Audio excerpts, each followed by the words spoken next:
Good morning, class. Today is your science class. Students, we are going to start a new chapter number 3, fiber to fabric. यानी कि किस तरह से fibre होते हैं रेशे, फैब्रिक होता है कपड़ा, यानी कि किस तरह से रेशे से कपड़ा तैयार किया जाता है। देखिए,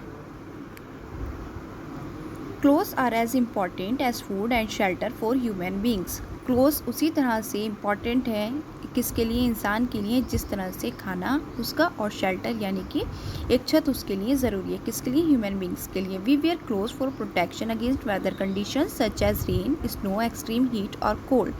साथ में हम क्लोथ्स को क्यों पहनते हैं, क्योंकि वो हमें प्रोटेक्शन देते हैं। किससे, जो जैसे कि वेदर होता है, जैसे कि रेन है, स्नो है और बहुत ज़्यादा गर्मी है या ठंड है, इस सब से क्या करता है, हमें बचाता है। They also offer protection against insects bite. साथ में जो कीड़े मकोड़े होते हैं वो हम काट लेते हैं, इन सब से भी ये बचाता है। Clothes reflect our personality and make us look good. Clothes हमारी जो पर्सनैलिटी है उसे रिफ्लेक्ट करते हैं या उसे उभारते हैं और हमें क्या बनाते हैं, और अच्छा खूबसूरत बनाते हैं। People all over the world wear different kinds of clothing. दुनिया के अलग अलग हिस्सों में अलग अलग तरह के क्या पहने जाते हैं, कपड़े पहने जाते हैं। It usually depends on whether condition of that particular place. और ये किस पर निर्भर करता है, किसी भी जगह के मौसम पर निर्भर करता है कि वहाँ के लोग किस तरह के कपड़े पहनते हैं। In addition every region has its own traditional clothing. इसके अलावा हर एक रीजन की, हर एक क्षेत्र के अपने क्या होते हैं, ट्रेडिशनल क्लोथ्स होते हैं, पारंपरिक कपड़े होते हैं। There are people in different occupations who wear special uniforms at work like army, personal doctors and policemen। यानी कि बहुत सारे लोग हैं जो अलग अलग occupations में हैं, वो स्पेशल यूनिफॉर्म पहनते हैं, जैसे कि आर्मी के लोग हैं और साथ में क्या हैं, डॉक्टर्स हैं, पुलिसमैन हैं। और आप भी जैसे क्या हैं, आप भी तो एक स्पेशल यूनिफॉर्म पहनते हैं, नहीं पहनते हैं। देखिए, हिस्ट्री ऑफ क्लोथिंग मटेरियल यानी कि क्या इतिहास रहा है इसका। Early man and women did not wear the clothes that we wear today. Early man यानी कि जो पुराने समय के जो लोग थे, यानी कि हम बहुत पहले की बात कर रहे हैं, आदिकाल की बात कर रहे हैं, तब लोग क्या करते थे, जैसे कि आज हम कपड़े पहनते हैं ऐसे आदमी औरत कपड़े नहीं पहनते थे। During the stone age people covered their body with the bark of trees, big size leaves and animal skin और फर। देखो, ड्यूरिंग द स्टोन एज कौन सा टाइम है, यानी कि जिसे बोला जाता है पाषाण युग। यानी कि ये वो टाइम है जब इंसान क्या सीख गया था, पत्थर से आग जलाना सीख गया था, या फिर ये कह सकते हैं कि पत्थरों पर डिपेंड था। वो उसके ज़्यादातर वो काम पत्थरों से करता था, जैसे पत्थरों से शिकार करना, पत्थरों से आग जलाना। तो ये बोला जाता है आपका स्टोन एज बोला जाता है इस टाइम को। तो इस टाइम में क्या करते थे लोग, अपनी बॉडी को कवर करते थे, किससे, ट्रीज़ की जो छाल होती है, पेड़ की जो छाल होती है उससे, बड़ी बड़ी पत्तियों से, साथ में एनिमल स्किन और उनके फर से।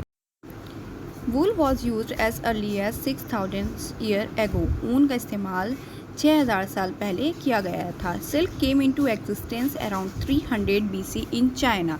यानी कि जो सिल्क आया, रेशम जिसे बोलते हैं, वो कब आया था चाइना में, 300 BC। यानी कि BC का मतलब होता है बिफोर क्रिस्ट, यानी कि वो टाइम जो कि क्रिस्ट यानी कि ईसा मसीह के बर्थडे से पहले का है।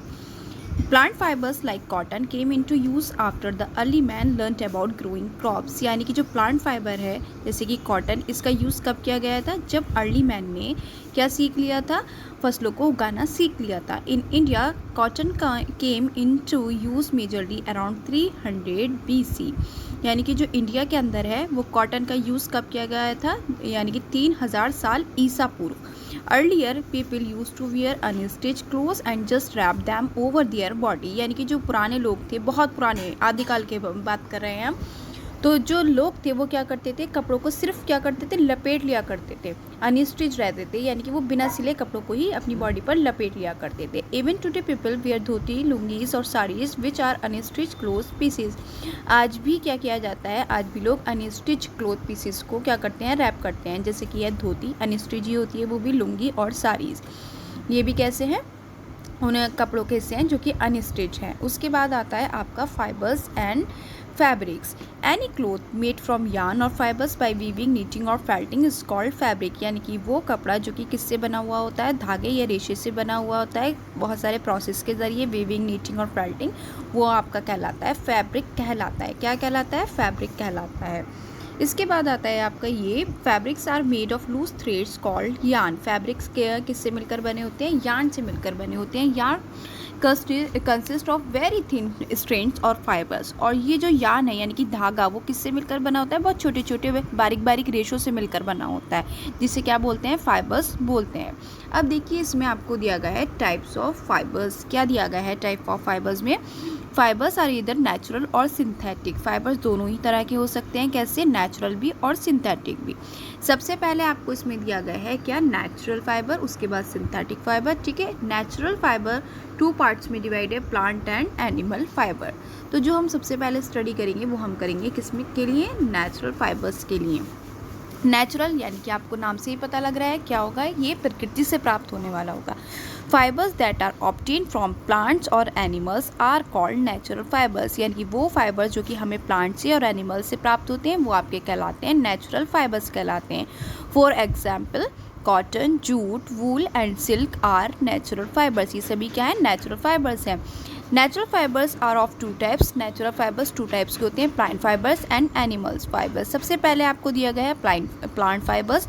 Fibres that are obtain from plants are called plant fibres. यानी कि वो फाइबर्स जो कि कहाँ से प्राप्त होते हैं? प्लांट से, वो आपके कहलाते हैं plant fibres. The fibres of cotton, hemp and jute are obtain from plants. ये सभी किससे प्राप्त होते हैं? प्लांट से प्राप्त होते हैं। उसके बाद आता है आपका animal fibres. Fibres that are obtain from animals are called animal fibres. यानी कि वो फाइबर्स जो कि कहाँ से प्राप्त होते हैं? एनिमल से, वो आपके एनिमल फाइबर्स कहलाते हैं। जैसे कि wool and silk are examples of animal fibres. ये वूल और सिल्क क्या है? किसके फाइबर्स है? एनिमल फाइबर्स है। ठीक है, वूल भी आपको किससे? एनिमल से ही प्राप्त होता है। और सिल्क भी, इसका क्या होता है? सिल्क का एक कीड़ा होता है जिससे आपको रेशम मिलता है। ठीक है, अब उसके बाद आता है आपका प्रॉपर्टीज ऑफ नेचुरल फाइबर्स। देखिए एडवांटेजेस दिए गई हैं। These fabrics absorb more water and sweat. यानी कि ये जो फैब्रिक होता है ये ज़्यादा मात्रा में पानी को और पसीने को क्या करता है? सोख लेता है। They allow air to pass through them. और इसके अंदर से एयर आसानी से पास हो जाती है। They are biodegradable and do not affect the environment. ये कैसे होते हैं? गल जाते हैं, इसलिए ये हमारे एनवायरनमेंट को कोई नुकसान भी नहीं पहुंचाते। Wool is the most flame resistant fibre. साथ में वूल क्या है? फाइबर, यानी कि आसानी से ये जलता नहीं है। ये इस तरह का रेशा होता है, यानी कि इसमें आग नहीं लगती है आसानी से। उसके बाद है इसके disadvantages. They do not retain their creases for long. यानी कि ज़्यादा समय तक इसमें क्रीज बनी नहीं रहती है। दे मे श्रिंक ऑन ऑर्डिनरी वॉशिंग। यानी कि आप इसे अगर धो लेते हैं तो ये क्या हो सकते हैं? सिकुड़ भी सकते हैं। They can easily be attracted by moths and mould. साथ में इसमें कीट भी आसानी से लग जाते हैं। दे डू नॉट ड्राई रैपिडली। और ये तेज़ी से नहीं सूखते हैं। तो इसीलिए कुछ इसकी अच्छी बातें भी हैं, यानी कि एडवांटेजेस भी हैं, कुछ इसके डिसएडवांटेजेस भी हैं, है ना। तो इसके बाद जो हम अब स्टडी करेंगे वो करेंगे स्टडी सिंथेटिक फाइबर के बारे में। ठीक है, तो ये जो स्टडी करेंगे हम वो करेंगे इन नेक्स्ट वीडियो। अगर इस चैप्टर में जितना भी मैंने आपको समझाया है कुछ भी प्रॉब्लम हो तो आप मुझसे कंफर्म कर सकते हैं। Thank you.